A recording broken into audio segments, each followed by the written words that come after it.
Hello everyone, उम्मीद है आप सब बहुत अच्छे होंगे और आप लोगों की तैयारी भी बहुत अच्छे से चल रही होगी। फाइनली आरआरबी में भी 12th बीपीएस इम्प्लीमेंट हो गया, सैलरी हाइक हो गई हमारी और जितने भी एरियर थे वो सारे एरियर इकट्ठे होके कैलकुलेट करके सबको दे दिए गए और हमारी एरियर आ गई है 18/6 को, यानी 3 रोज़ पहले एरियर हमारे अकाउंट में क्रेडिट कर दी गई है। एरियर मिलने की खुशी तो है ही, सैलरी भी हाइक हो गई हमारी और आरआरबी में भी जो पहले वाले से अब के सैलरी में कितने की हाइक हुई है वो लगभग आप लोगों ने देख लिया होगा। पहले भी मैंने चार्ट लगाई थी। कुल मिला के बात करते कि एरियर कितना मिला, कब से ज्वाइनिंग थी मेरी और तब से लेके अभी तक, मतलब 30 जून तक की एरियर कितना मिला मुझे एरियर टोटल मिले 1,11,207 रुपये, ठीक है, जिसमें से 20% TDS कट गया, यानी कि 22,000 रुपये TDS कट गया, 22,292 रुपीज़। NPS कटा हमारा, तो NPS कटा 2,700 रुपये।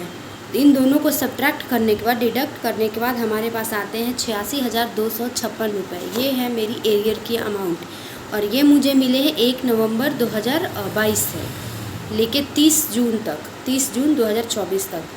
जिस दिन मेरी ज्वाइनिंग थी उसी दिन से ये चीज़ इम्प्लीमेंट हुआ है। तो 1 नवंबर यानी कि पिछले 20 महीनों का ये चीज़ मुझे मिली है।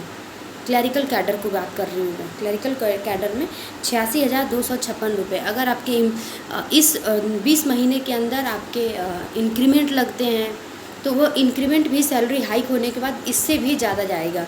तो मेरा सिर्फ इस 20 महीने में एक इंक्रीमेंट लगा, क्योंकि मेरी ज्वाइनिंग थी 1 नवंबर 2022 को। तो पहली इंक्रीमेंट लगी मेरी 1 नवंबर 2023 की, एक इंक्रीमेंट। अब दूसरी इंक्रीमेंट इस साल लगेगी जब नवंबर आएगा तब। तो इस बीच में ये तब तक हो गया। तो मेरी एक इंक्रीमेंट लगने के बाद सैलरी, मतलब एरियर आई है 86,206। ये अमाउंट वेरी भी कर सकते हैं इंक्रीमेंट के अकॉर्डिंग। आपका DA बेसिक कितना रहा उस पर भी।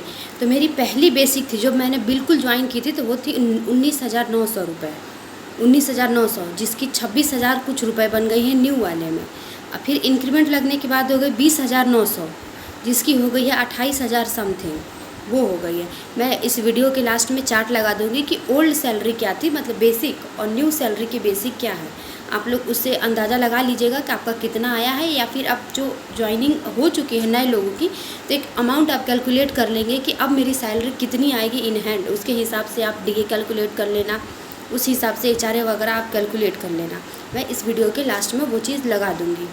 और अगर आप चाह रहे हो कि मेरी सैलरी स्लिप देखना है पुराने वाले, मतलब जो बिल्कुल फर्स्ट जो सैलरी आई थी मेरी उससे, फिर जो पहली इंक्रीमेंट लगी वो, और अब जो नई वाली आएगी वो, तो अगर आप चाह रहे हैं कि मैं अपनी सैलरी स्लिप आपको दिखाऊं कि मुझे कितना मिलता था तब से लेके इन 20 महीनों में कितना चेंजेज हुआ है मेरी सैलरी में, और इन हैंड मेरा क्या है, ग्रॉस मेरा क्या है, तो डेफिनेटली आई विल डू।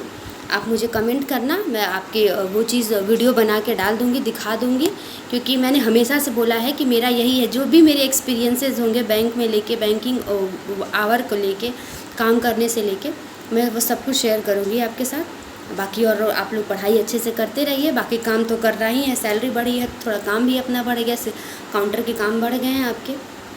अच्छे से पढ़ते रहिए, अच्छे से तैयारी करते रहिए। Bye bye.